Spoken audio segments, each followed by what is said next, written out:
She's untouched, Giovanni Val screamed across the altar, grabbing his own daughter by the wrist and shoving her toward Dominic Varelli like a piece of merchandise. I promised you a virgin bride, and that's exactly what you're getting. Check for yourself if you don't believe me. Serafina's cry echoed through the cathedral as 300 guests fell into a stunned silence. The most powerful mafia boss in New York stood frozen, watching a father destroy his daughter's dignity for a shipping contract. What happened next would shatter every rule Dominic Varelli had ever lived by. If you're new here, subscribe to our channel and follow this story to the very end. Comment the city you're watching from so I can see how far this story has traveled. The cathedral was filled with the most dangerous men on the eastern seaboard, and not a single one of them dared to breathe. Giovanni Valle still had his fingers locked around his daughter's wrist, his knuckles white, his voice bouncing off the vaulted ceiling like a gunshot. "You think I'd cheat you, Varelli?" Giovanni's voice cracked with desperation. "You think I'd bring you damaged goods? She's pure. She's never been touched. That was the deal." Dominic Varelli stood at the altar in a black suit that cost more than most people's cars. His jaw was set. His dark eyes moved from Giovanni's sweating face to the girl standing between them. Serafina Vale was 23 years old, trembling so hard that the lace of her wedding dress shook like leaves in a storm. Her eyes were red. Her lips were pressed together so tightly they had gone white. Dominic said nothing. The priest, Father Moretti, clutched his Bible against his chest and took a step backward. He had performed ceremonies for the Varelli family for 15 years. He had learned long ago that silence was survival. "Tell him," Giovanni hissed at his daughter. He yanked her arm. "Tell him what you told me." Serafina's voice came out in a whisper so small it barely carried past the first pew. "I've never been with anyone." "Louder," Giovanni barked. "I said I've never been with anyone." The words tore out of her throat, and the tears she had been fighting finally broke through. They ran down her cheeks and fell onto the white bodice of her dress, darkening the fabric like tiny wounds. Marco Varelli. Dominic's younger brother leaned forward from the front row and muttered to the man beside him, "This is a circus." Dominic heard it. He didn't respond. Instead, he took one step toward Giovanni Valle. Just one. But that single step made Giovanni release his daughter's wrist, as if he'd been burned. Everyone in that cathedral knew what it meant when Dominic Varelli moved toward you. "Giovanni." Dominic's voice was low, controlled, almost gentle. That was the most dangerous version of his voice. "You are holding your daughter like she is livestock." Giovanni's eyes darted left and right, searching for allies in the pews. He found none. His own men looked at the floor. "Dom, I'm just proving to you that the arrangement is, let go of her." Giovanni released Serafina completely. She stumbled, nearly falling, and caught herself on the edge of the altar. She didn't look at Dominic. She didn't look at anyone. She stared at the floor like she was trying to disappear into it. Dominic reached into his jacket pocket. Every man in the first 3 rows tensed, but all he pulled out was a white handkerchief. He held it out to Serafina. She stared at it for a long moment, then looked up at him with eyes so full of confusion and fear that something shifted behind Dominic's expression. Something he hadn't felt in years. Something he couldn't name. She took the handkerchief. "Father Moretti," Dominic said without turning around. "We're taking a recess." "Of course, Mr. Varelli. Of course." Giovanni stepped forward, panic flooding his face. "Dom, wait. We had a deal. The shipping routes through Naples, the container yards in Newark. This marriage seals everything. You can't just—" "I said we're taking a recess, Giovanni, not a cancellation." Dominic's eyes locked onto the older man's face with the precision of a scalpel. "Unless you'd like to make it a cancellation." Giovanni shut his mouth. Dominic turned to his brother. "Marco, take Miss Vale to the side room. Make sure she has water. Make sure no one touches her." Marco stood, buttoned his jacket, and nodded. He walked toward Serafina with a gentleness that surprised even himself. "Come with me," he said quietly. "You're safe." Serafina looked at Dominic one more time. He gave her the smallest nod, barely perceptible. She followed Marco through a side door, and it closed behind them with a soft click that sounded louder than anything Giovanni had screamed. The moment she was gone, Dominic's composure cracked. Not visibly. Not in a way that anyone sitting more than 5 feet away could have noticed, but his right hand closed into a fist at his side and his breathing changed, just barely. He turned to Giovanni. "Walk with me." It wasn't a request. They moved through a narrow corridor behind the altar, past stone walls and flickering candle sconces. Dominic walked ahead. Giovanni followed, wiping his forehead with the back of his hand. "Dom, listen to me. You humiliated your daughter in front of 300 people." Dominic stopped walking and turned. In the dim light of the corridor, his face looked carved from granite. "You grabbed her. You screamed about her virginity like you were selling a horse at auction." Giovanni's mouth opened and closed. "I was proving her value. I was showing you that the deal was her value." Dominic repeated the words, slowly tasting them like poison. "You sold your daughter to me, Giovanni. I knew that. I accepted that. That was the arrangement. But I never asked you to parade her body as a guarantee. You don't understand the pressure I'm under. The Calabrese family is pushing into my territory. My shipping contracts are bleeding money. I need this alliance, Dom. I need it." "And your solution was to auction off your youngest child." Giovanni's face twisted. "She agreed to it." Dominic stepped closer, close enough that Giovanni could smell the expensive cologne, could see the tiny scar that ran along Dominic's left jawline from a knife fight 15 years ago. "Did she? Or did you tell her that if she didn't agree, you'd lose everything? Did you tell her that her family would end up in the harbor? What exactly did you say to make your daughter agree to marry a man she'd never met?" Giovanni said nothing. His silence was the loudest answer in the room. Dominic stared at him for a long moment, then turned and continued walking. "Go back to your seat. Smile. Look like a proud father. If you touch her again, Giovanni, I will forget that we are in a house of God." Giovanni stood alone in the corridor for a full minute before he found the strength to move. In the side room, Serafina sat on a wooden chair with her hands folded in her lap. Marco had placed a glass of water in front of her, but she hadn't touched it. Her veil was pushed back, revealing a face that was young and exhausted at the same time. Marco leaned against the doorframe, arms crossed, watching her with an expression that mixed curiosity and sympathy. "You don't have to go through with this," he said. Serafina looked up. "What?" "I said you don't have to go through with this. My brother is a lot of things, but he's not a monster. Not this kind of monster anyway." A bitter laugh escaped her lips before she could stop it. "Your brother runs half the organized crime on the eastern seaboard. Forgive me if I don't find that comforting." Marco shrugged. "Fair point. But the man who just handed you his handkerchief and told the priest to take a break, that's not the man the newspapers write about." Serafina wiped her eyes with the handkerchief Dominic had given her. It smelled like sandalwood and something else she couldn't identify. Something warm. "My father told me that if I didn't go through with this, he'd lose everything. The house, the business. He said my brothers would have no future." "And you believed him? He's my father. What choice did I have?" Marco was quiet for a moment. Then he said, "There's always a choice, Serafina. Sometimes the choices are terrible. But they exist." Before she could respond, the door opened and Dominic walked in. Marco straightened immediately, reading his brother's expression the way only a sibling could. "Give us a minute," Dominic said. Marco left without a word, closing the door behind him. Dominic pulled a second chair across the room and sat down across from Serafina. The distance between them was precisely measured, close enough to talk quietly, far enough that she wouldn't feel cornered. He had spent his entire adult life reading rooms, calculating angles, managing fear. But this was different. This wasn't a negotiation with a rival family. This was a young woman who had been traded like currency. "Your father tells me you agreed to this marriage," Dominic said. Serafina's hands twisted in her lap. "I did."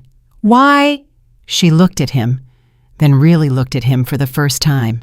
His face was harder than she had expected, angular with a strong jaw and eyes that were so dark they seemed black in certain light. But there was something else there, something she hadn't anticipated. He looked tired, not physically, something deeper than that. "Because my family needed me too," she said simply. "That's not a reason, that's an obligation. In my family, those are the same thing. Dominic leaned back slightly. And in mine, he admitted. The words surprised him. He hadn't meant to say them. A silence fell between them. It wasn't comfortable, but it wasn't hostile either. It was the silence of two people realizing they were standing on the same ground, even if they had arrived there by very different roads. I'm going to ask you something, Dominic said, and I need you to answer honestly. Not what your father wants you to say, not what you think I want to hear, the truth. Serafina's chin lifted slightly, a small gesture of defiance that she probably didn't even realize she was making. Ask. Do you want to marry me? The question hung in the air like smoke. Serafina's eyes filled with tears again, but this time she didn't let them fall. She blinked them back with a determination that made something in Dominic's chest tighten. I don't know you, she whispered. That's not what I asked. No, she said. The word came out clear and sharp and final. No, I don't want to marry you. I don't want to marry anyone my father chose for me. I don't want to be traded for shipping routes. I don't want any of this. Dominic nodded slowly. He had expected that answer. What he hadn't expected was how much it would cost him to hear it. He stood up. Stay here. I need to make a phone call. What are you going to do? He paused at the door. Something I should have done before I agreed to any of this. Dominic stepped into the corridor and pulled out his phone. He dialed a number he knew by heart. It rang twice before a gravelly voice answered. Sal, I need you to pull the Veil file. Everything. Shipping contracts, debt records, the agreement Giovanni brought to us 6 months ago. All of it. Sal Bianchi.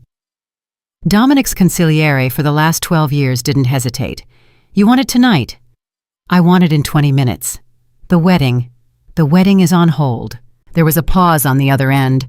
Sal had worked with Dominic long enough to know when questions were welcome and when they weren't. 20 minutes, he confirmed and hung up. Dominic pocketed his phone and leaned against the corridor wall. He closed his eyes for 3 seconds. 3 seconds was all he allowed himself. Then he opened them, straightened his jacket, and walked back toward the main hall. The guests were murmuring. 300 people dressed in their finest whispering behind their hands like schoolchildren. The Virelli soldiers stood at the exits, arms folded, faces blank. The Veil men huddled near the left side of the cathedral, looking like they were calculating escape routes. Dominic walked to the center of the altar and raised one hand. The murmuring stopped instantly. There will be a brief delay, he announced. His voice carried to every corner of the room without effort. Dinner will be served in the reception hall. Please enjoy the hospitality of the Virelli family. No one argued. No one asked questions. They stood, gathered their things, and moved toward the reception hall with the practiced obedience of people who understood the consequences of disobedience. Giovanni remained in his pew, gripping the wooden armrest. When the room had emptied, he looked up at Dominic with the desperate eyes of a drowning man. What are you doing, Dom? Dominic didn't answer immediately. He walked down the aisle until he stood directly over Giovanni. I'm doing something you never considered doing, Giovanni. What's that? I'm asking your daughter what she wants. Giovanni's face contorted. What she wants, she's a child. She doesn't know what she wants. I'm her father. I know what's best for her. You sold her. I secured her future. You secured your future. You secured your shipping routes and your gambling debts and whatever else you've been hiding from me. Dominic's voice dropped to a whisper that was somehow more terrifying than any shout. Did you think I wouldn't find out, Giovanni? Did you think I wouldn't look into every detail of this arrangement? Giovanni's face went gray. I don't know what you're talking about. You owe the Calabrese family $4.7 million. You've been skimming from your own freight operation for 2 years. Your second son, Enzo, has been selling information to the feds in exchange for immunity, and you thought the best way to solve all of this was to gift-wrap your daughter and hand her to me. Each revelation landed like a hammer blow. Giovanni's hands began to shake. His mouth moved, but no sound came out. You didn't just sell Serafina to me, Dominic continued. You used her as a shield, because as long as she was my wife, I couldn't move against your family without hurting her. That was your real plan, wasn't it? Giovanni finally found his voice, and it came out as a croak. Dom, please. I was desperate. The Calabrese were going to kill me. My boys, they're not strong enough to fight. Serafina was the only card I had left. Your daughter is not a card, Giovanni. You're a businessman, Dom. You understand, I understand perfectly. Dominic straightened. I understand that you sat across from me 6 months ago, looked me in the eye, and told me this marriage was about unity between our families, about tradition, about honor. He paused. There is no honor in what you've done. Sal arrived with a leather folder 22 minutes later. Dominic took it and sat in the front pew alone, reading through every document. His expression didn't change as he turned each page, but anyone who knew him could see the storm building behind his eyes. The debts were worse than he'd suspected. Giovanni hadn't just been skimming. He'd been hemorrhaging money for years, propping up a crumbling empire with lies and borrowed time. The marriage wasn't a strategic alliance. It was a life raft. And Serafina was the one being asked to drown so her father could stay afloat. Dominic closed the folder. He sat in silence for a long moment, staring at the crucifix above the altar. Then he pulled out his phone again. Marco. Yeah. Bring Serafina to the study on the 2nd floor. Not the main room, the private one. She's calmed down a little. She ate something. Good. Bring her up. Dominic climbed the stairs to the 2nd floor of the cathedral's attached rectory. The private study was a small room with dark wood paneling and a single window that looked out over the city. He sat behind the desk and placed the leather folder in front of him. When Serafina walked in, she had removed her veil. Without it, she looked younger, more vulnerable. But there was something in her posture that hadn't been there before, a straightness to her spine, a lift to her chin, as if the act of being honest with him had given her a fragment of strength she didn't know she possessed. Sit down, Dominic said. Then catching himself, he added, Please. She sat. I've read your father's files, he said. All of them. Serafina's expression shifted. Fear crept back into her eyes, but alongside it was something else. Relief. Then you know. I know he's drowning in debt. I know he's been lying to me, and I know that you knew all of it. She nodded slowly. He told me everything 3 weeks ago. He said the only way to save the family was for me to marry you. He said you would never hurt me because it would damage your reputation. He said I should smile and be grateful. And what did you say? I cried for 2 days, then I put on the dress. The words hit Dominic harder than he expected. He had heard confessions from dying men. He had listened to pleas for mercy from people who had betrayed him. But this quiet admission from a young woman who had sacrificed herself for a family that didn't deserve it broke through something he thought he had armored away long ago. Here is what is going to happen, Dominic said. He opened the folder and laid out 3 documents on the desk. The first document dissolves the marriage contract. You are under no obligation to marry me or anyone else. Serafina stared at the paper. Her lips parted. You're canceling the wedding. I'm giving you a choice, something your father should have done. But the deal, the shipping routes, my father... The second document is a restructured debt agreement. Your father owes me now instead of the Calabrese family. The terms are manageable. He'll survive.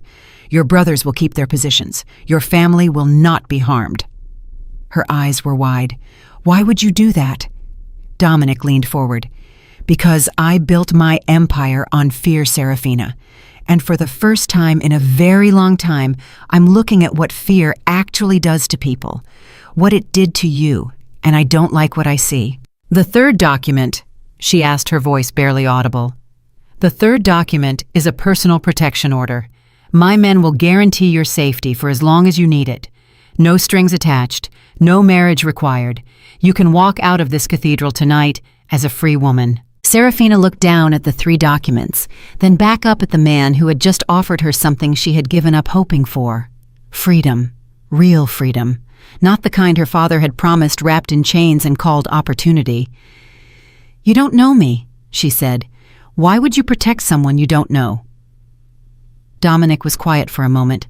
When he spoke, his voice was different, stripped of its usual authority, stripped of everything except raw honesty. Because 30 years ago, someone made a choice for me. My father decided who I would be, what I would do, who I would become. And no one ever asked me if that was what I wanted. He paused. I won't be the man who does that to someone else. Serafina reached for the first document. Her hand was steady now. She picked up the pen and held it over the signature line. Then she stopped. "If I sign this, Hasso," she said, "what happens to you?" "What do you mean?" "The alliance. The business deal. You lose everything my father promised you. The shipping routes, the connections in Naples. What happens to your empire?" Dominic looked at her with an expression she couldn't quite read. Surprise, maybe, or respect. "I'll manage." "That's not an answer." "It's the only answer that matters right now." She held his gaze for a long time, then slowly she set the pen down. "I'm not signing tonight." Dominic's brow furrowed. "Why not?" "Because I've spent my entire life letting other people make decisions in a hurry on my behalf. My father rushed this wedding. He rushed the negotiations. He rushed me into this dress." She folded her hands in her lap. "I'm done rushing. I'll make this decision on my own time in my own way." For the first time that evening, something that might have been the ghost of a smile crossed Dominic Varelli's face. It was gone as quickly as it appeared, but it was real. "Then take all the time you need," he said. Serafina stood. She walked to the door, then turned back. "Mr. Varelli." "Dominic." She paused. Then, with the faintest trace of strength returning to her voice, she said, "Dominic, thank you for asking me what I want. No one has ever done that before." She walked out of the room, and the door closed softly behind her. Dominic sat alone in the study. The 3 documents lay on the desk unsigned. The cathedral below him was silent. The guests were eating dinner, drinking wine, making small talk about weather and business, pretending that what they had witnessed tonight was just another Varelli family event. But Dominic knew the truth. Tonight had changed something. Not in his empire, not in his business, not in the carefully constructed architecture of power and fear that he had spent 3 decades building. Dominic didn't sleep that night.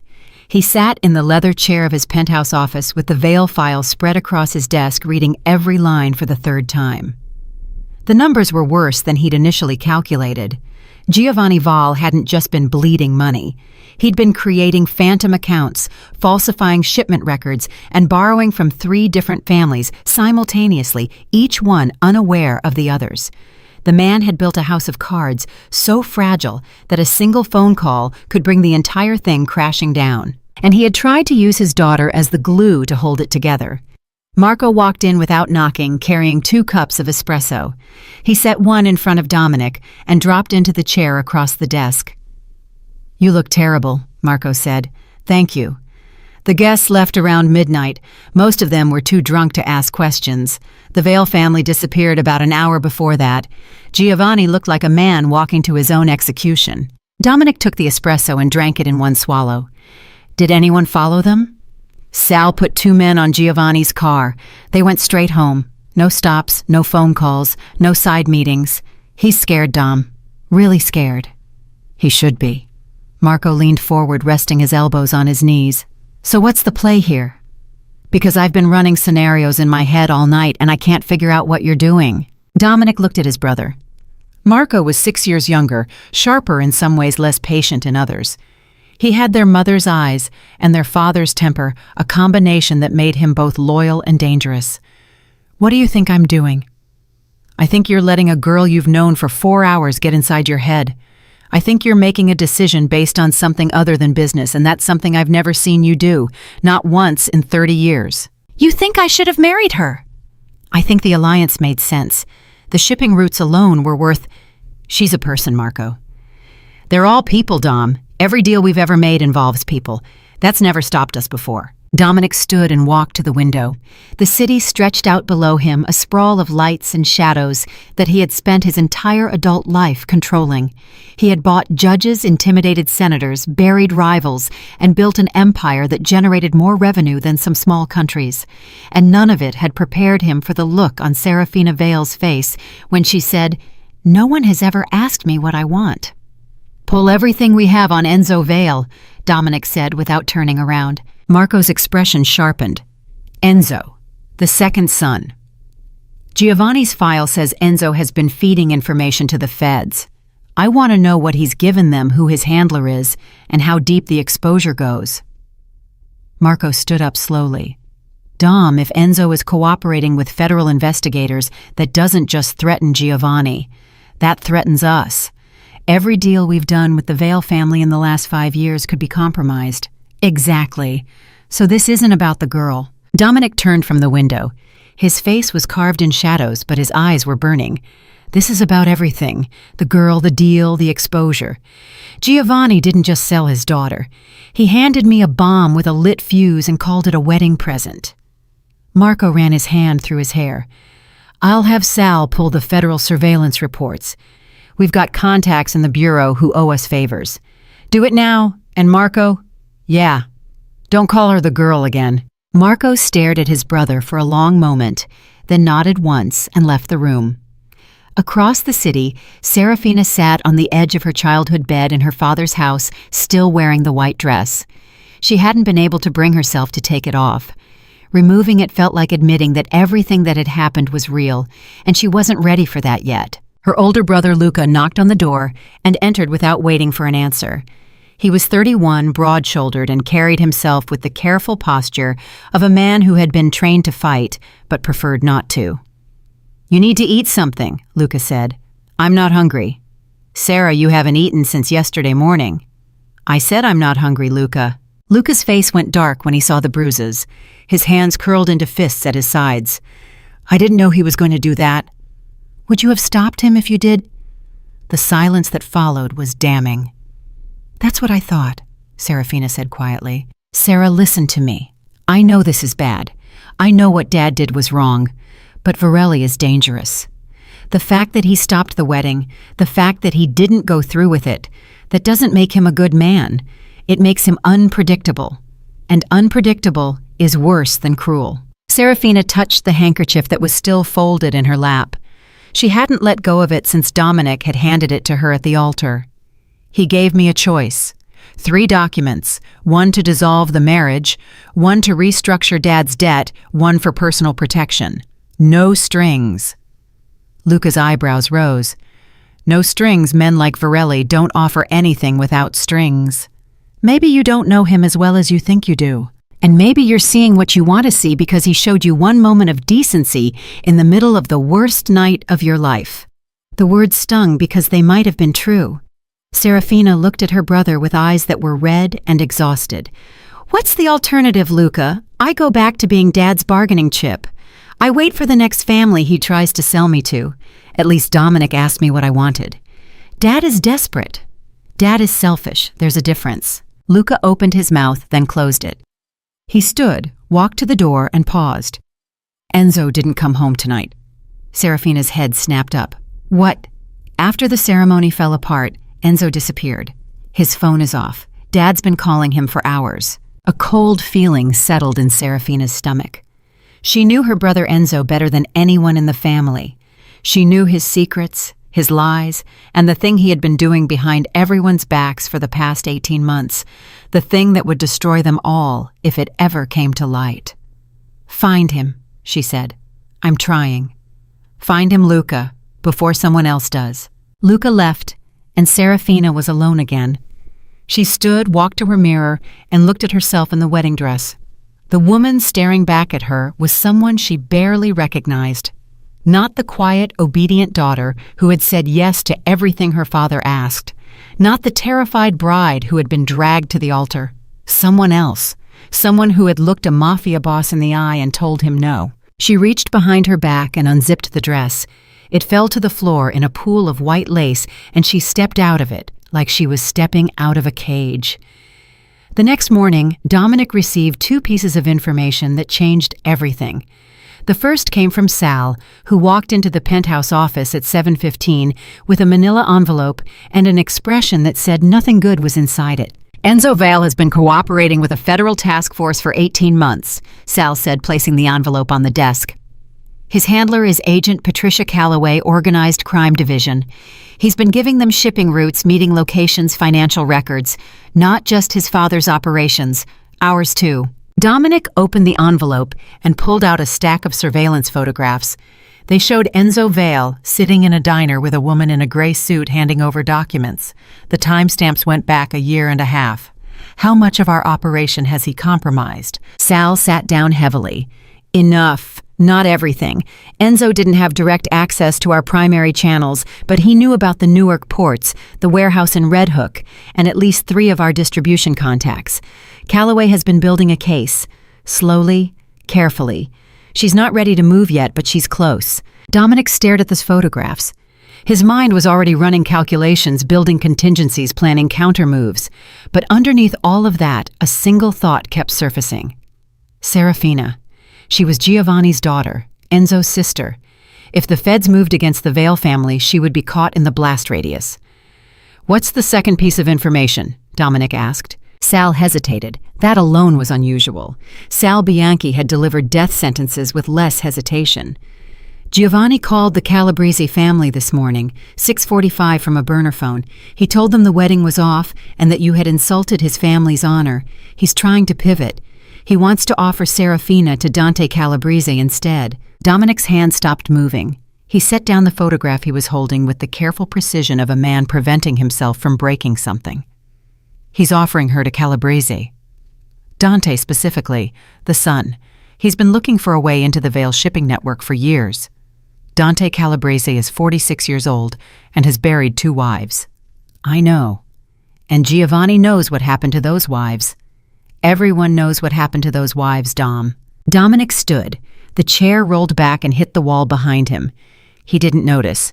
His body was moving before his mind had finished processing the information, driven by something deeper than strategy, something more primitive than calculation. "Get me a car," he said. "Where are you going?" "To Giovanni's house." Sal stood and blocked the doorway. It was the bravest thing he had done in 12 years of service. "Dom, stop. Think about this. If you go to Giovanni's house right now in this state, you're going to do something that can't be undone." "Move, Sal. You told that girl you would give her a choice. You told her she could decide on her own time. If you go storming into her father's house like a warlord, you're doing the exact same thing Giovanni did. You're deciding for her." The words hit Dominic like cold water. He stopped. His breathing was ragged, his hands were clenched, and every instinct in his body was screaming at him to move, to act, to take control the way he always had. But Sal's words cut through the noise with surgical precision. "Call her," Sal said quietly. "Don't go to the house. Call her." Dominic unclenched his fists 1 finger at a time. He pulled out his phone, then realized he didn't have Serafina's number. He had negotiated a marriage with her father, planned a wedding, stood at an altar with her, and he didn't even have her phone number. "Get me her number," he said. Sal had it within 2 minutes. Dominic dialed. It rang 4 times before she picked up. "Hello." Her voice was cautious, guarded. "It's Dominic." Silence. Then, "How did you get this number?" "I have resources. Serafina, I need to tell you something, and I need you to listen carefully." "I'm listening." "Your father called the Calabrese family this morning. He's offering you to Dante Calabrese." The silence on the other end was different now, heavier, loaded with a fear that went beyond what she had felt at the altar, because Serafina knew exactly who Dante Calabrese was. Every woman in their world knew who Dante Calabrese was. "When?" she asked. Her voice didn't shake. It was flat, controlled. The voice of someone who had been afraid so many times that fear had become a kind of familiar background noise. "This morning. Early. He's desperate, Serafina. The debt, the exposure, the failed alliance with me. He's grasping at anything. He's trading me again." "Yes." Another silence. Dominic could hear her breathing, steady, measured, the breathing of a woman who is choosing not to fall apart. "What do you want me to do?" she asked. "I want you to leave your father's house, right now, today, and go where? I have a safe house in Brooklyn. It's clean, it's protected, and no one in the Calabrese family knows about it. You can stay there while we figure out the next step." "We." The word caught him off guard. He hadn't meant to say we. He had meant to say you. But the word had come out on its own, honest and unplanned, and he couldn't take it back. "I made you a promise last night," he said. "I told you I would protect you. I intend to keep that promise." "Why we're strangers?" "Because your father just tried to hand you to a man who killed his last 2 wives. Because you're the only person in your family who doesn't deserve what's coming. And because I asked you what you wanted and you told me the truth. That matters to me." She was quiet for a long time. He could hear her thinking, weighing options, calculating risks the same way he did. They were more alike than either of them realized. "I'll need to pack a bag," she said finally. "Marco will be outside your house in 30 minutes. Don't tell your father. Don't tell your brothers. Luca is loyal to your father. Right now, that makes him a risk." She drew a sharp breath. "Luca would never hurt me. Not intentionally. But if Giovanni asks him where you are, will Luca lie to his own father's face?" The silence was her answer. 30 minutes, Dominic said. Dominic. "Yes. If I do this, if I walk out of this house and get into your brother's car, I need you to understand something. I am not choosing you. I am choosing myself. For the first time in my life, I am making a decision that is mine alone. Do you understand the difference?" Something shifted in Dominic's chest. Not the cold calculation that usually drove his decisions, not the strategic mind that had built his empire, something older, something he had buried so deep he had forgotten it existed. "I understand," he said. "Good." She hung up. 28 minutes later, Serafina Vale walked out of her father's house with a single bag over her shoulder. She wore jeans and a gray sweater, her hair pulled back, no makeup, no jewelry. She looked nothing like the terrified bride from the night before. She looked like a woman who had made a decision and was prepared to live with the consequences. Marco was parked across the street in a black sedan. He got out when he saw her and opened the passenger door. "You okay?" he asked.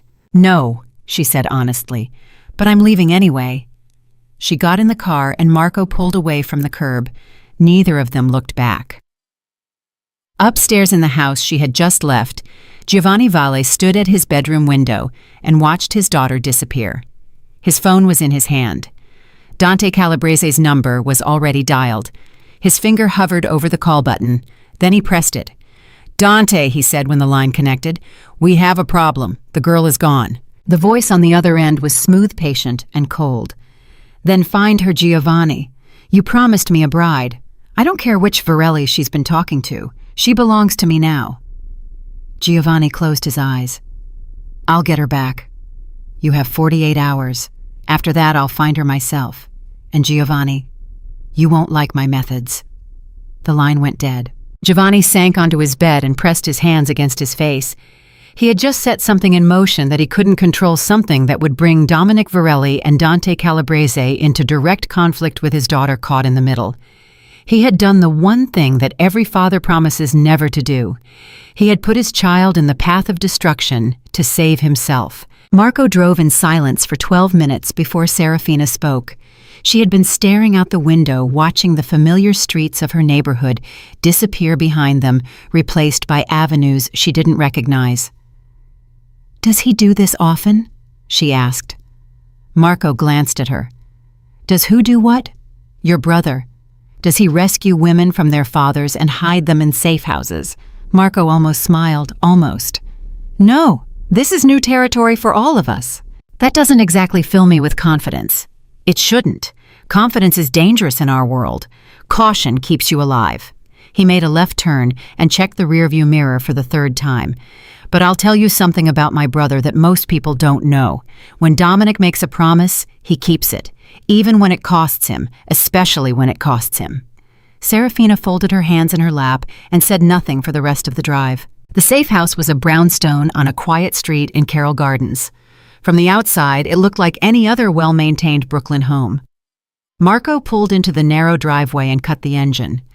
"There are 2 men inside," he said. "Tommy and Victor. They'll be here around the clock. You need anything, you tell them. Groceries, clothes, a phone charger, whatever. They'll handle it." "Am I a guest or a prisoner?" Marco turned to face her. His expression was serious but not unkind. "You're a guest who can't leave without an escort.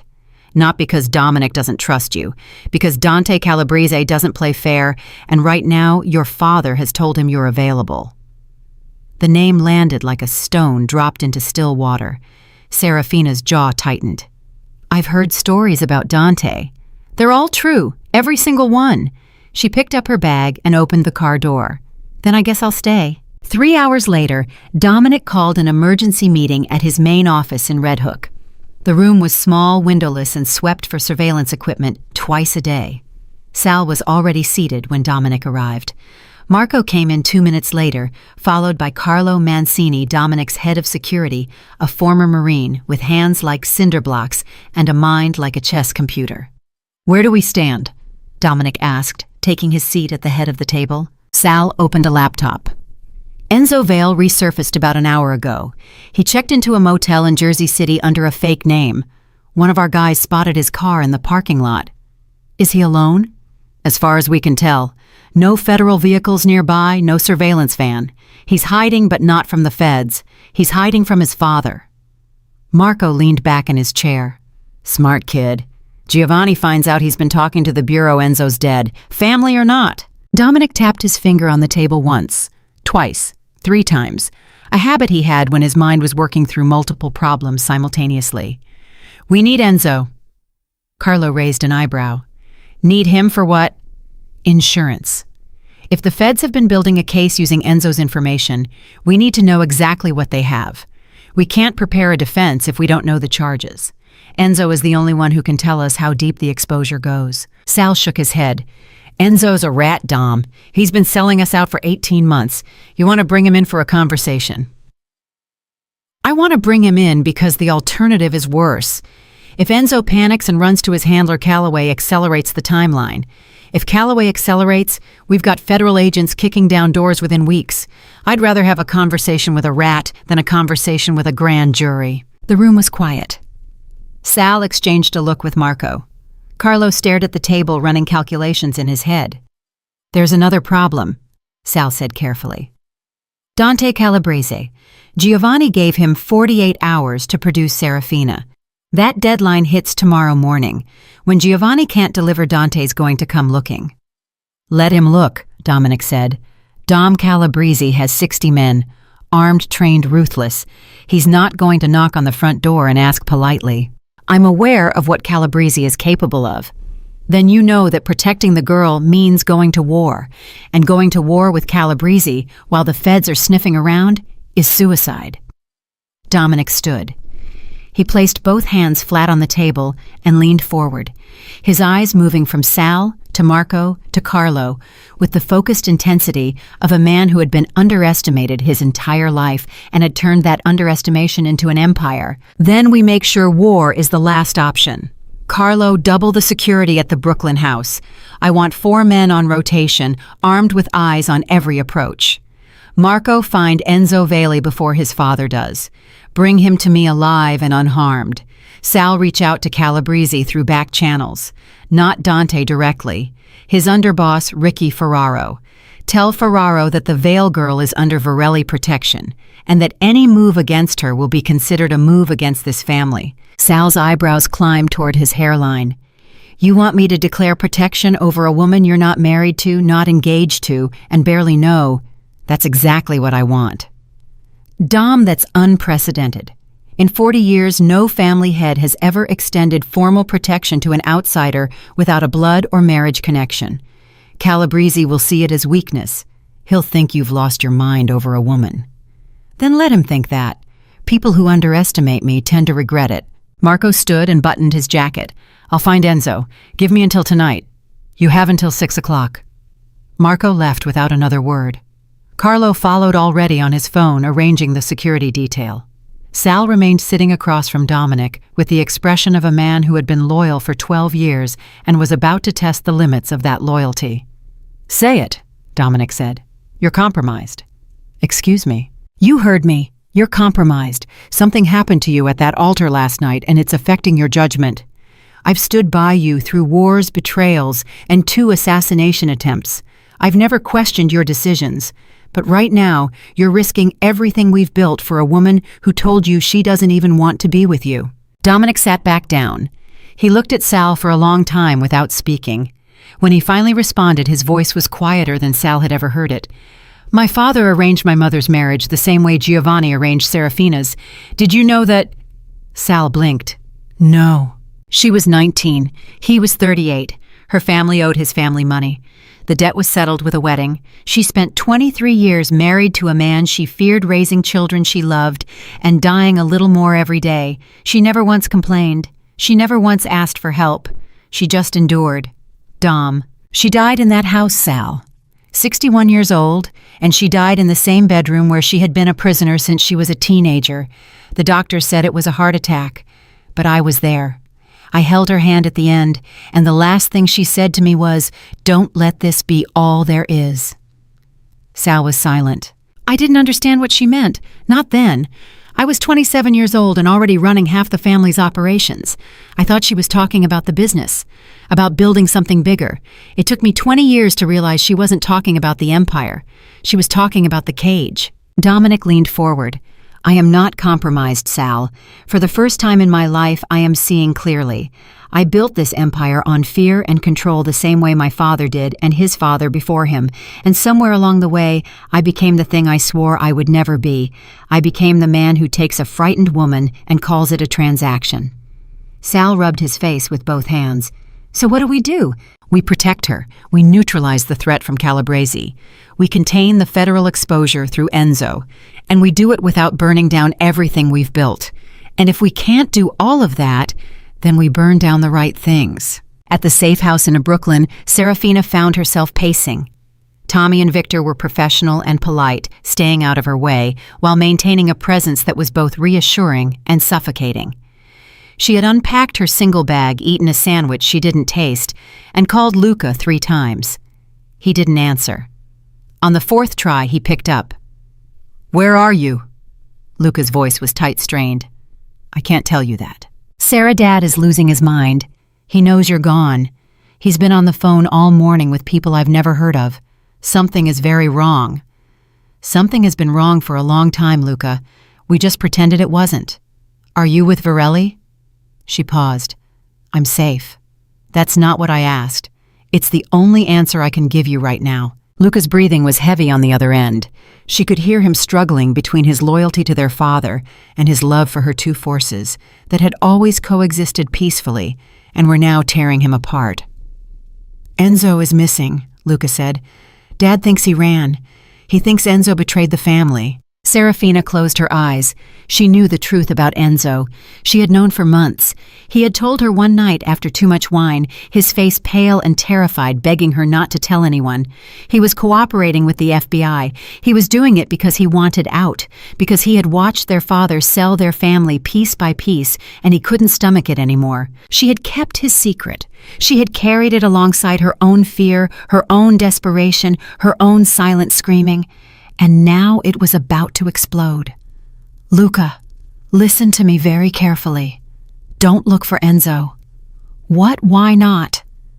"Because finding him right now will make everything worse. Trust me. Trust you. You disappeared in the middle of the night. You won't tell me where you are, and now you're telling me not to look for our own brother. What the hell is going on, Sarah?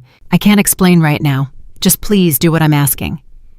"Dad wants to find him. He's sending Gino and Polly to check the motels." "Call them off." "I can't call off Dad's men." "Then stall them. Give me 12 hours. That's all I'm asking." Luca was quiet for a long moment.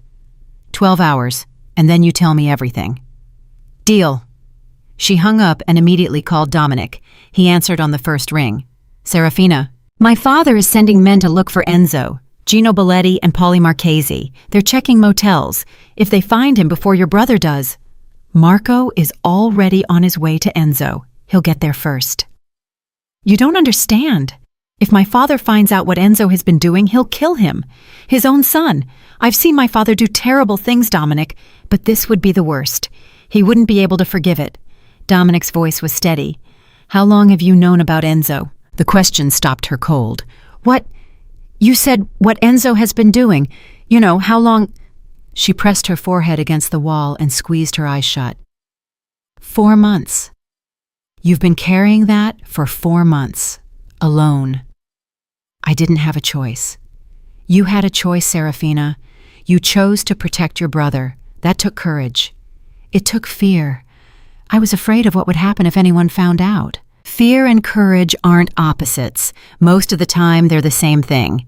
She pulled the phone away from her ear for a moment, pressing it against her chest. His words landed somewhere deep in a place she had been guarding so carefully that she had forgotten it existed. When she brought the phone back, her voice was steadier. "Find my brother. Keep him safe." "I will." Marco found Enzo at a rundown motel off the turnpike at 4:47 in the afternoon. The room was on the second-floor end of the hallway with a fire escape that Enzo had clearly identified as an emergency exit. Marco knocked 3 times. When there was no answer, he knocked again. "Enzo, it's Marco Varelli. Open the door."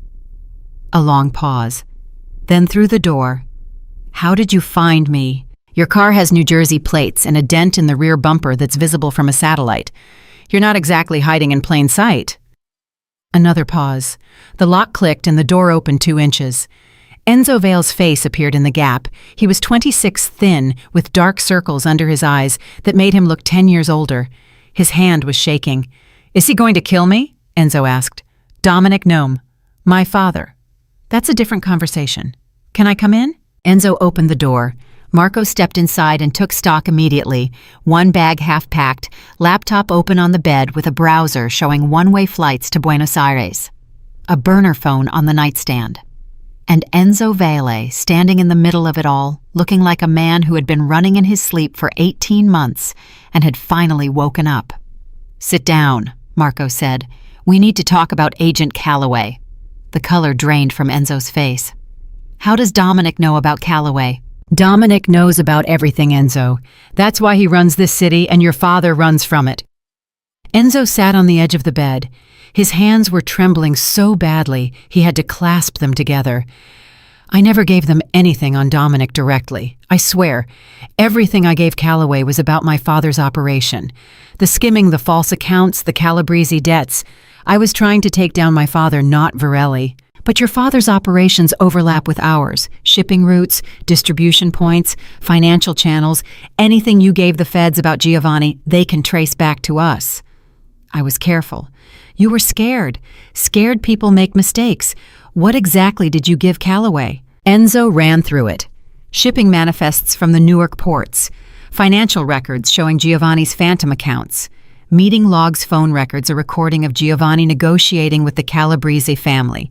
18 months of surveillance compressed into a damning portfolio that could bring down not just Giovanni Val, but anyone connected to him.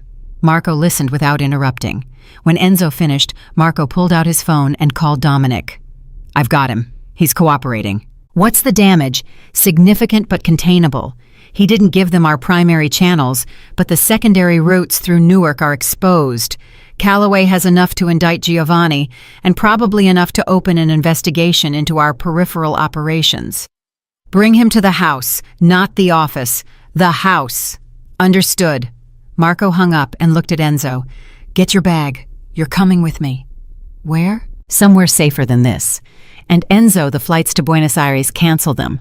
Running makes you look guilty, and guilty people end up in 2 places, prison or the ground. Enzo grabbed his bag and followed Marco to the car without another word. At 6:15, Dominic received a phone call that changed the entire equation. It wasn't from Marco. It wasn't from Sal. It was from Ricky Ferraro, Dante Calabrese's underboss. "Mr. Varelli." Ferraro's voice was smooth professional. The voice of a man who delivered threats the way a sommelier delivered wine recommendations.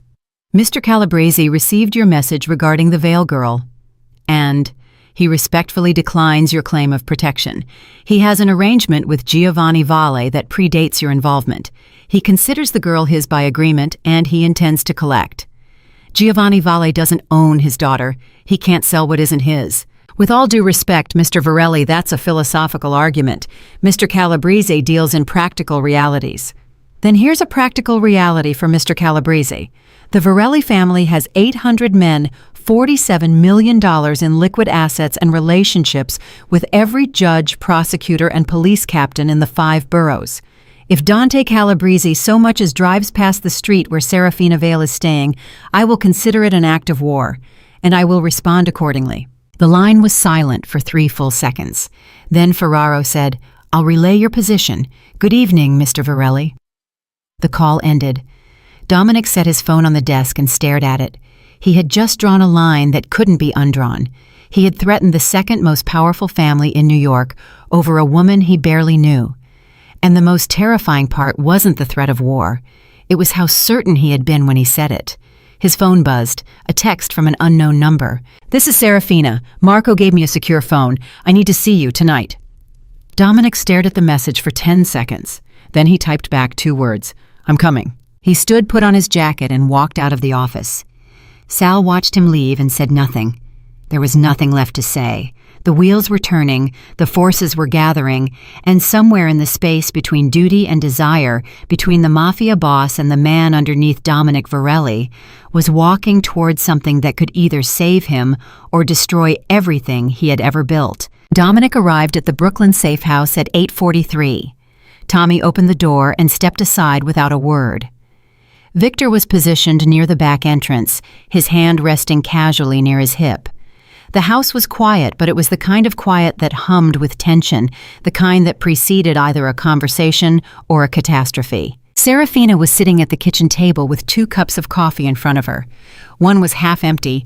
The other was untouched, placed across from her like an invitation. She looked up when Dominic walked in, and for a moment neither of them spoke. The air between them carried the weight of everything that had happened in the last 36 hours. Every revelation, every threat, every quiet admission that had stripped away the armor they both wore. "You made me coffee," Dominic said. "I made coffee. You happened to show up." He almost smiled. He sat down across from her and wrapped his hands around the cup. It was still warm. "You said you needed to see me," he said. Serafina pushed a folded piece of paper across the table. "Enzo called me 20 minutes ago from Marco's phone. He told me everything he told your brother, but he also told me something he didn't tell Marco." Dominic unfolded the paper. It was a handwritten list of names, 7 names. He recognized 4 of them immediately. 2 were high-ranking members of the Calabrese organization. 1 was a federal judge. The 4th was a name that made his blood run cold. "Anthony Greco," he said, looking up at her. Serafina nodded. "Enzo said Agent Calloway has been working with Greco for the past 6 months. Greco has been feeding Calloway information about your operations. Not my father's. Yours." Anthony Greco was Dominic's accountant. He had managed the Virelli family's financial architecture for 9 years. He knew every shell company, every offshore account, every penny that moved through Dominic's empire. If Greco was cooperating with the FBI, the damage wasn't significant. It was total. Dominic stared at his name on the paper. His face didn't change. His hands didn't move. But something behind his eyes shifted the way tectonic plates shift before an earthquake.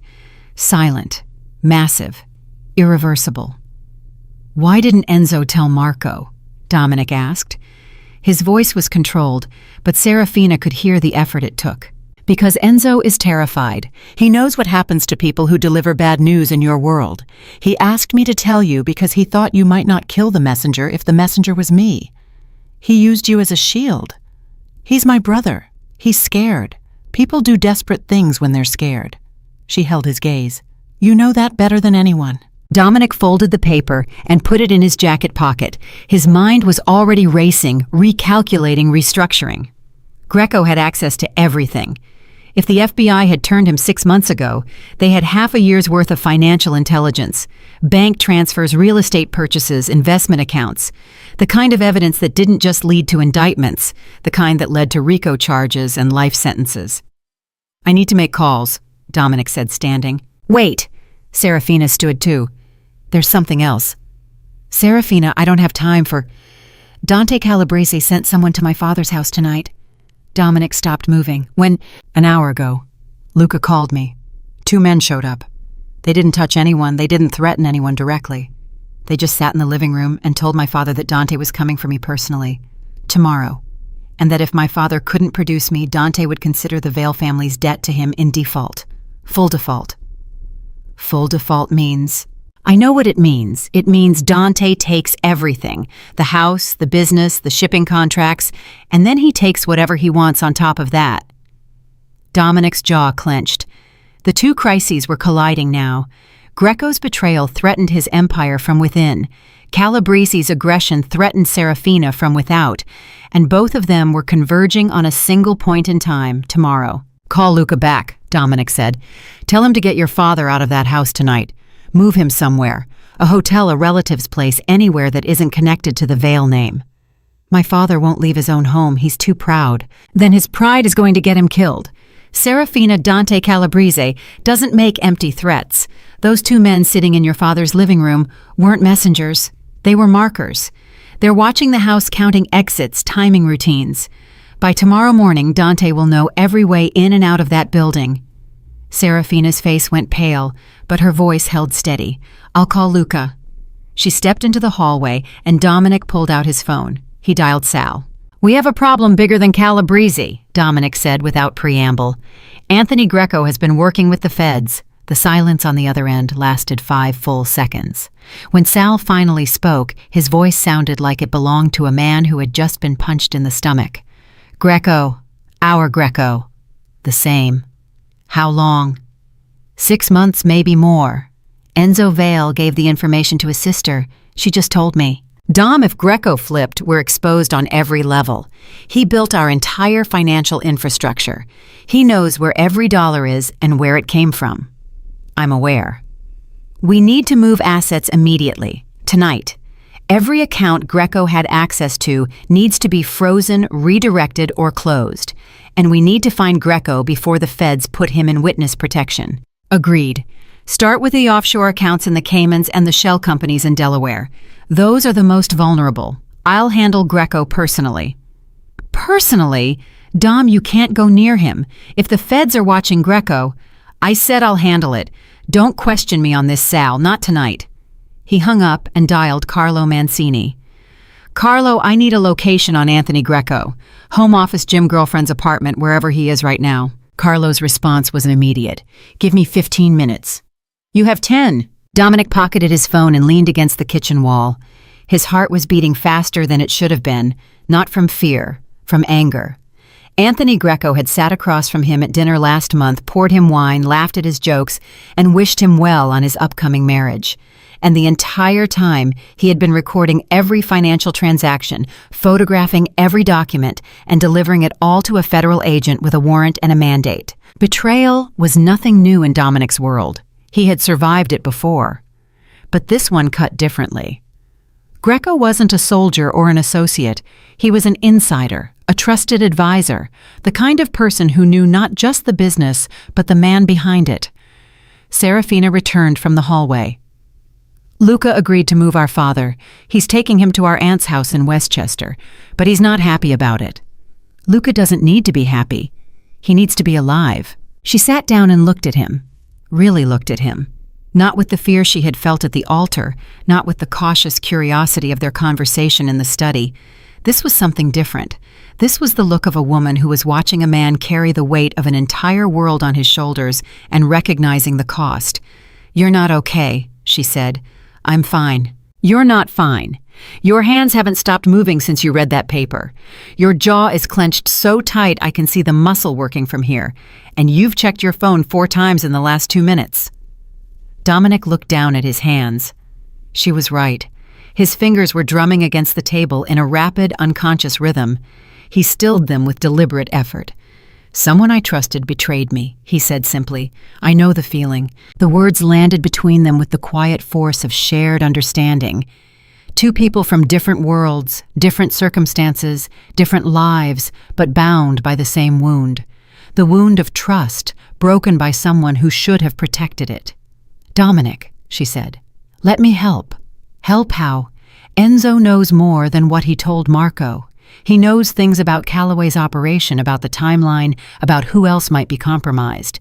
He'll talk to me. He won't hold anything back. I can't ask you to interrogate your own brother. You're not asking. I'm offering. There's a difference.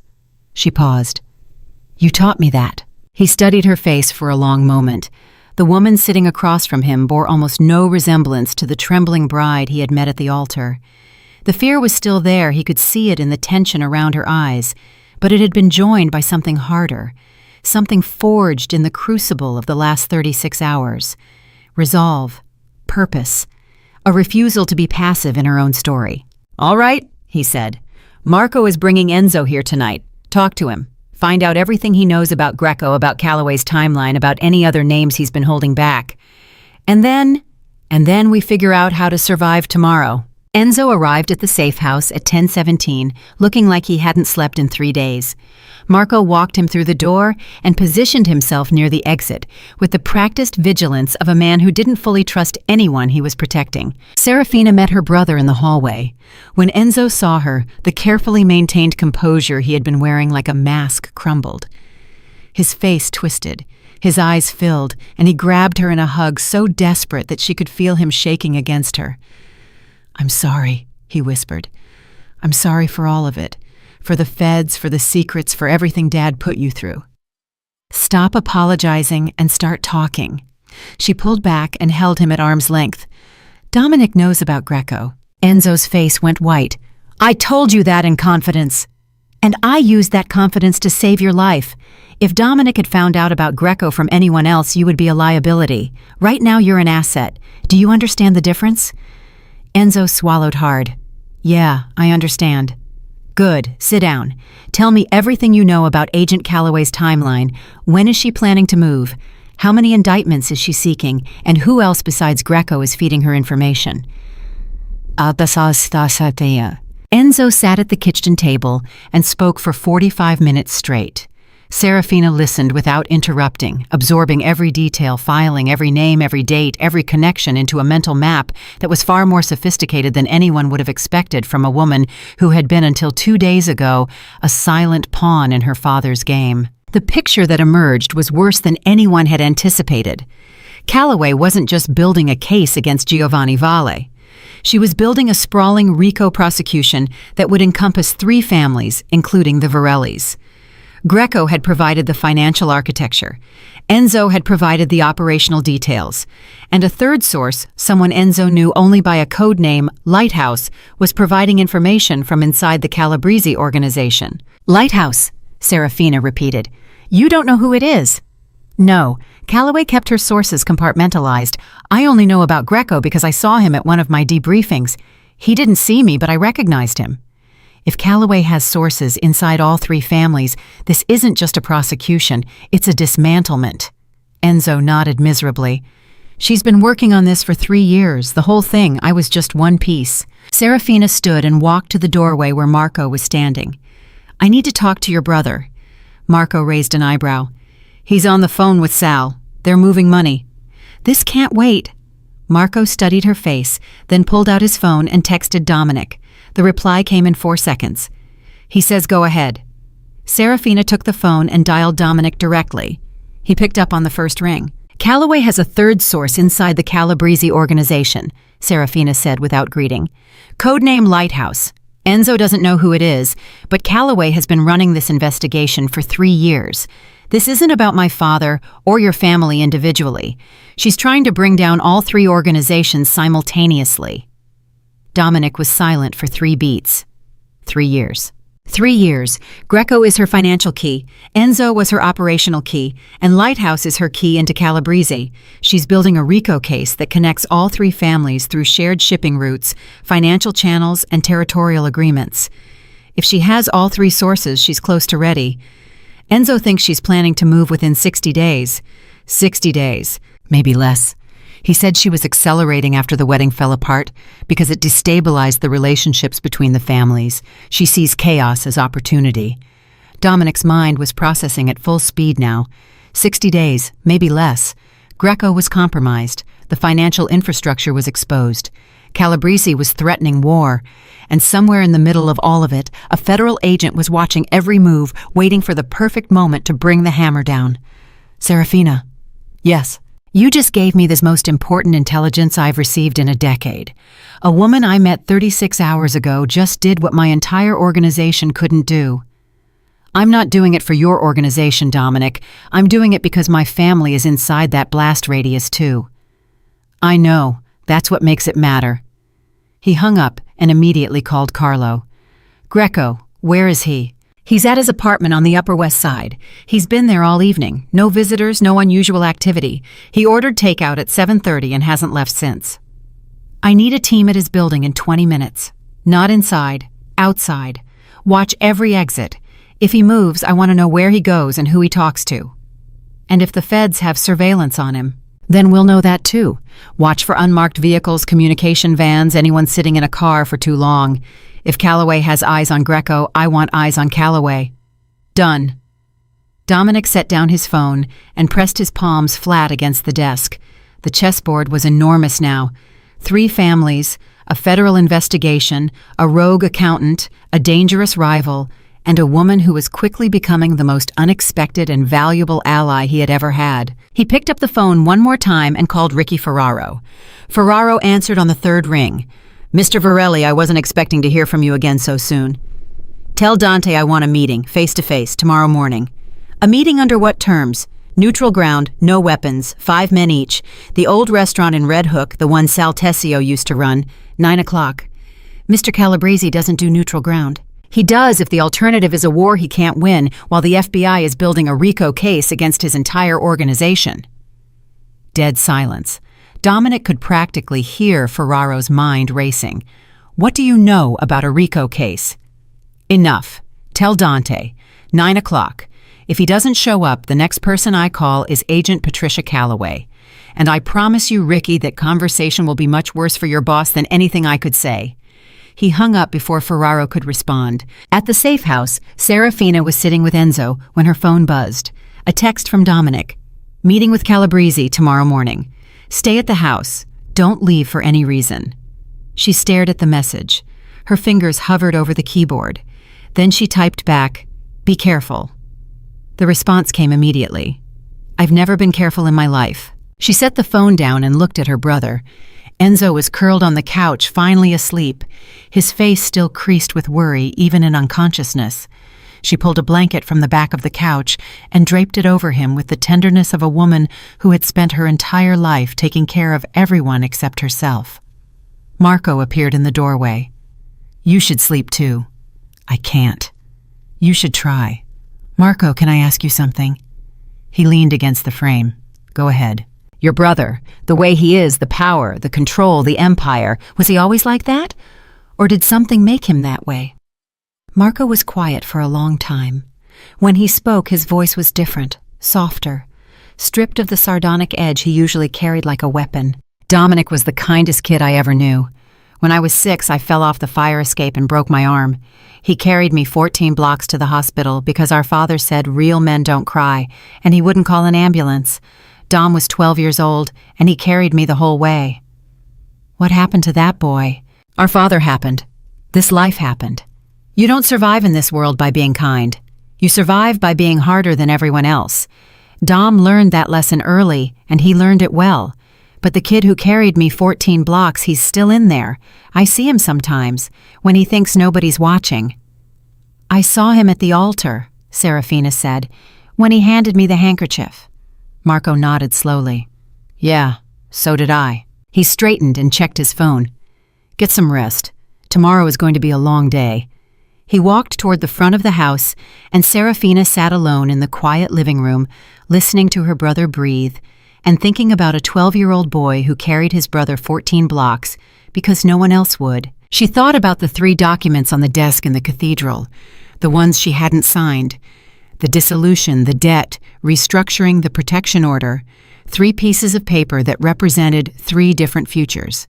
She thought about the man who had offered them to her without conditions, without demands, without the transactional calculation that governed every other relationship in her life. And she thought about what Luca had said, that Dominic Varelli was unpredictable, and that unpredictable was worse than cruel. Luca was wrong. Unpredictable wasn't worse than cruel. Unpredictable meant that change was possible. Unpredictable meant that a man who had built his life on fear could look at a frightened woman and choose something different. Unpredictable meant that tomorrow didn't have to look like yesterday. Serafina leaned her head back against the couch and closed her eyes. She didn't sleep, but for the first time in years, the darkness behind her eyelids didn't feel like a prison. Dominic arrived at the old restaurant in Red Hook at 8:30, a full 30 minutes before the scheduled meeting. Sal was already inside, checking the exits, testing sightlines, positioning their 5 men at strategic points around the dining room. Carlo Mancini, stood near the kitchen entrance, his eyes sweeping the room with the mechanical precision of a man who had spent 20 years anticipating violence before it arrived. Marco walked in at 8:45 and handed Dominic a folder. Overnight surveillance on Greco. He didn't leave his apartment. No calls, no visitors. But Carlo's guys spotted an unmarked sedan parked 2 blocks from his building. Federal plates. So Calloway is watching him too. She's babysitting her asset, which means she knows we might be on to him. Dominic opened the folder, scanned the contents, and closed it. Where's Enzo? Still at the safe house with Serafina. Tommy and Victor are on the doors. I added 2 more men on the perimeter before I left. Good. At 9 o'clock sharp, the front door opened, and Dante Calabrese walked in. He was a tall man, lean in a way that suggested discipline rather than deprivation. His hair was silver, swept back from a face that might have been handsome if not for the eyes. Dante Calabrese's eyes were the color of wet concrete, and they held the same warmth.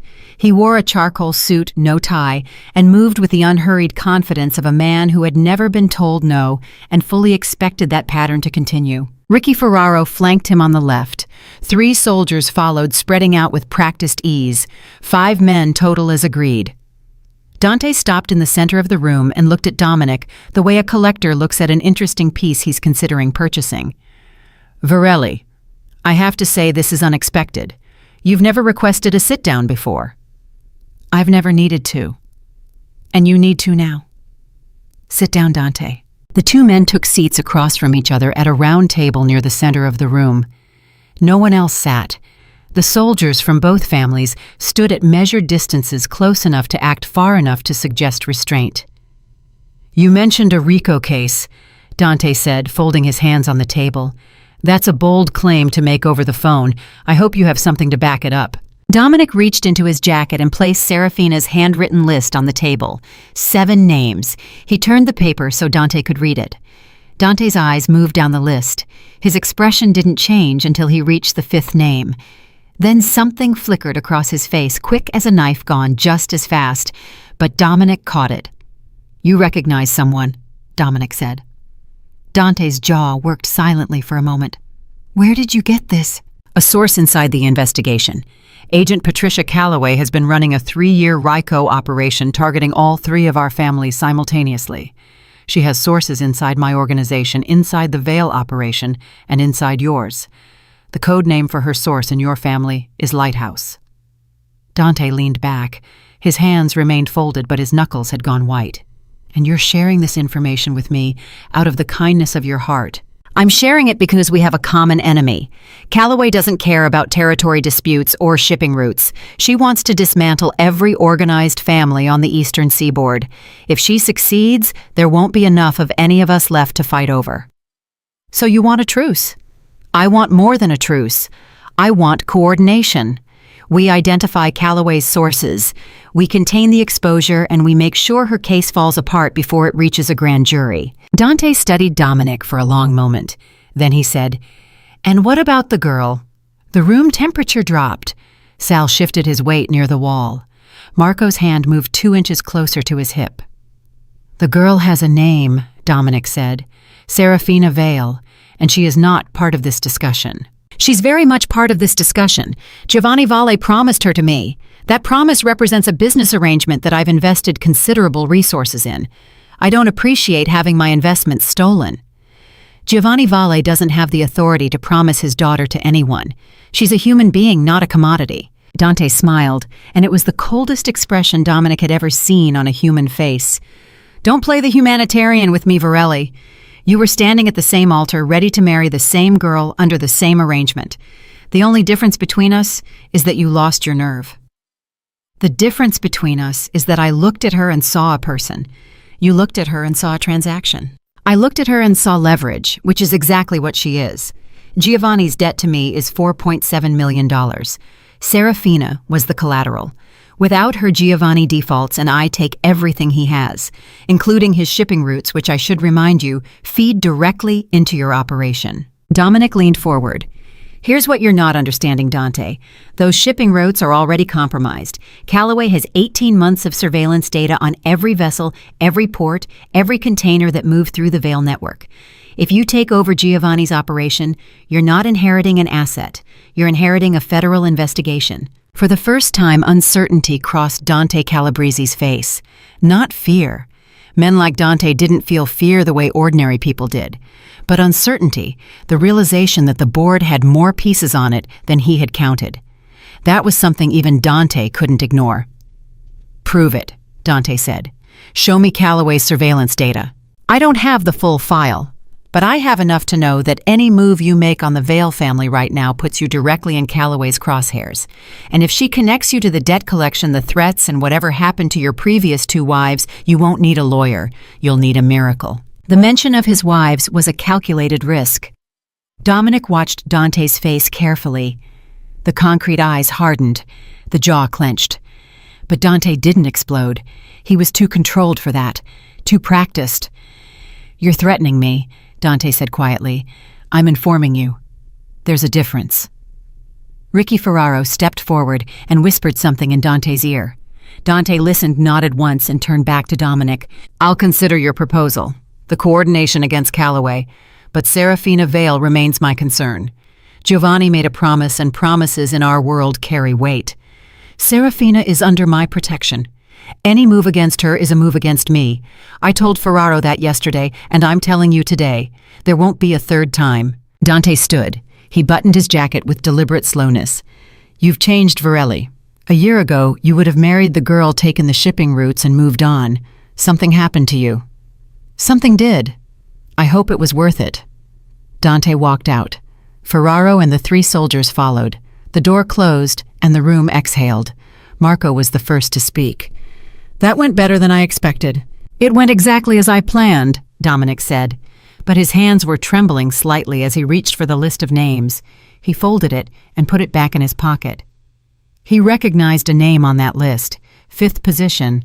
"I need to know who that is." Sal pulled up the list from memory. 5th name was Michael DeLuca. DeLuca is Dante's personal attorney. Marco whistled low. "Lighthouse is his own lawyer. Calloway turned his own damn lawyer."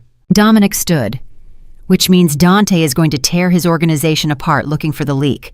That buys us time. While he's distracted, we move on Greco." "What kind of move?" Sal asked. "The clean kind. No violence. We bring Greco in, we show him what we know, and we give him a choice. He can cooperate with us and feed Calloway false information, or he can take his chances with the Federal Witness Protection Program and spend the rest of his life looking over his shoulder. And if he chooses the feds, then we let him go, and we rebuild our financial infrastructure from scratch." Sal stared at him. "Let him go, Dom. In 40 years, no one has ever let a rat walk." "Then we'll be the first. I'm done making examples out of people, Sal. Fear is a depreciating asset. It works until it doesn't, and then you're left with nothing but enemies and empty rooms." Sal opened his mouth, closed it, and shook his head slowly. "Who are you?" Dominic looked at his oldest friend and most trusted advisor. "I'm the man my mother asked me to be." He left the restaurant and drove straight to the safe house. When he walked through the door, Serafina was standing in the kitchen with a phone in her hand and tears streaming down her face. "What happened?" he asked immediately. "Luca just called. My father had a heart attack. They're taking him to Mount Sinai." Dominic didn't hesitate. "I'll take you." "You can't be seen at a hospital with me. If Calabrese has people watching." "I said I'll take you. Get your coat." They drove to Mount Sinai in a black sedan with Carlo at the wheel. Dominic sat in the back with Serafina. She didn't speak. Her hands were clasped in her lap, squeezing so tightly that her knuckles matched the white of the hospital walls they were about to enter. Dominic reached over and placed his hand over both of hers. Not romantically, not possessively, just the simple human pressure of one person telling another that they were not alone. She looked down at his hand over hers.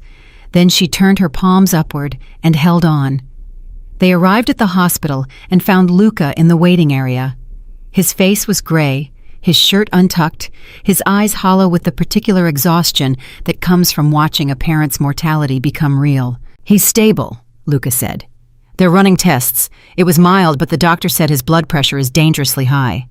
He looked at Dominic with an expression that mixed gratitude and suspicion in equal measure. "You brought her. She needed to be here. She needed to be safe." Those are supposed to be two different things. Not today, they're not. Luca studied Dominic for a long moment. Then he extended his hand. Dominic shook it. The handshake lasted 3 seconds longer than protocol required, and in those 3 seconds, something shifted between them. Not friendship. Not yet. But the beginning of an understanding that they were both trying to protect the same woman, and that made them allies whether they liked it or not. Serafina went to her father's room. Giovanni was lying in the hospital bed with wires attached to his chest and an oxygen tube under his nose. He looked small. The man who had screamed at the altar, who had grabbed his daughter's wrist hard enough to leave bruises, who had tried to sell her to 2 different Mafia families in the span of 48 hours, looked small and old and fragile. "Papa," Serafina said. Giovanni opened his eyes. When he saw his daughter, his face crumbled, not with anger, not with desperation, with shame. "Serafina, you came. I came. I thought you were gone. I thought I'd lost you forever." She pulled a chair to his bedside and sat down. "You almost did. I know." His voice was a rasp stripped of all the bravado and bluster that had defined him. "I know what I did. I know what I tried to do. I told myself it was for the family. I told myself I had no choice." "You had choices, Papa. You just made the wrong ones." Tears leaked from the corners of Giovanni's eyes. He tried to wipe them, but his hand was connected to an IV, and he couldn't reach. Serafina leaned forward and wiped them for him. The gesture was small, quiet, and devastating in its tenderness. "Dominic Virelli is outside," she said. Giovanni's eyes widened. "Here, he brought me. He's been protecting me since the night of the wedding." "Protecting you from what?" "From Dante Calabrese, from the consequences of your decisions, from everything." Giovanni closed his eyes. "He's a better man than I gave him credit for. He's a better man than he gives himself credit for." "Serafina, I need to tell you something about Enzo, about what your brother has been doing." "I already know, Papa. I've known for months." Giovanni's eyes snapped open. "You knew." "Enzo told me. He was scared. He was trying to protect this family in the only way he knew how. He betrayed us. He tried to save us. There's a difference. The same difference between selling your daughter and securing her future. The words sound the same. The meaning is everything." Giovanni was quiet for a long time. The heart monitor beeped steadily beside him, measuring the fragile rhythm of a man confronting the sum of his failures. "I'm sorry," he said. "For all of it. For the wedding, for Calabrese, for treating you like a bargaining chip. You deserved better. You deserved a father who put you first." "Yes," Serafina said. "I did." She didn't say it was okay. She didn't offer forgiveness. Not because she was cruel, but because she was honest. And honest forgiveness, the real kind, the kind that heals rather than hides, takes time. She stood, leaned down, and kissed her father's forehead. "Rest. We'll figure out the rest when you're stronger." She walked out of the room and found Dominic standing in the hallway. He was leaning against the wall with his arms crossed, watching the corridor with the alert stillness of a man who never fully relaxed. "He apologized," she said. "Do you believe him?" "I believe he means it right now. Whether he'll mean it tomorrow, next week, next month, I don't know. But right now, lying in that bed looking at the ceiling, he meant it." "That's a start?" "It's a start." They stood together in the hospital corridor, two people who had been strangers 48 hours ago and were now something else entirely. Not lovers, not partners. Something harder to define and more honest than either of those words could capture. They were two people who had seen the worst of each other's worlds and chosen to stay anyway. "Dominic," Serafina said, "the 3 documents you offered me at the cathedral, I'm ready to make my decision." He turned to face her. His expression was open, unguarded in a way she had never seen from him before. "Tell me. I'm not signing the dissolution, not because I want to marry you under the terms my father set, but because I want to renegotiate. I want a new agreement, not between your family and mine, between you and me, 2 people who choose each other, no shipping routes, no debt restructuring, no business transactions, just a choice, my choice, made freely on my terms in my time." Dominic looked at her, the Mafia boss, the man who had controlled empires, silenced rivals, and built his entire life on the principle that power was the only currency that mattered. He looked at her, and he understood that she was offering him something he had never been offered before. Not loyalty, bought with fear. Not allegiance purchased with money. But a genuine human connection earned through honesty, built on the ruins of everything they had both been forced to be. "What are your terms?" he asked. "We start over. No arrangements, no contracts, no obligations. You ask me to dinner like a normal person. I say yes or no like a normal person. We talk, we learn. We decide together whether there's something here worth building." And the empire? The families Calabrese, the feds, all of it. We handle it together, as partners, equal partners. I'm not a trophy, Dominic. I'm not a prize or a possession or a strategic asset. I'm a person who happened to see the real you at the worst possible moment, and I want to see more. Dominic was quiet for a long time. When he finally spoke, his voice carried something it had never carried before. Not power, not authority, not the cold, calculated control that had defined him for 3 decades. What it carried was hope, a battered, uncertain, achingly human hope that he had buried so deep he had forgotten it was there. "Friday night," he said. "There's an Italian place in the West Village, family-owned. No one from our world goes there, just good food and bad wine and a table in the back where nobody bothers you." "Are you asking me on a date?" "I'm asking you to dinner, like a normal person." The smallest smile crossed Serafina's face. It was the first time he had seen her smile, and it hit him with a force that no act of violence had ever matched. "Yes," she said, "I'd like that." They walked out of the hospital together. Not touching, not holding hands, just 2 people walking side by side through the automatic doors and into the cold night air. Behind them, Giovanni Val slept in his hospital bed. Enzo was safe at the brownstone in Brooklyn. Luca was making calls, rebuilding bridges, learning how to be loyal to his sister instead of just his father. Dante Calabrese was tearing his organization apart, looking for a traitor named Lighthouse. Agent Calloway was reviewing case files, unaware that the foundation of her investigation was shifting under her feet. Anthony Greco was sitting alone in his apartment, staring at his phone, wondering if the life he had chosen was worth the life he had lost. And Dominic Varelli, the man who had built his world on fear, was walking into the night beside a woman who had taught him in 48 hours what 30 years of power never could. That the strongest thing a man can do is not to take control. It is to give it up. To look at another human being and say, "I will not decide for you. I will not own you. I will not use you." To offer freedom instead of chains, choice instead of command, and honest uncertainty instead of false certainty. Serafina pulled her coat tighter against the cold and glanced at him. "You're thinking too hard." "How do you know your jaw does that thing?" He relaxed his jaw deliberately, and something that was almost a laugh escaped him. It was a rusty sound, unpracticed, unfamiliar, but it was real. "Friday," he said. "Friday," she answered. They got into the car, and Carlo pulled away from the curb. The city stretched out around them, enormous and indifferent and full of dangers they hadn't yet faced.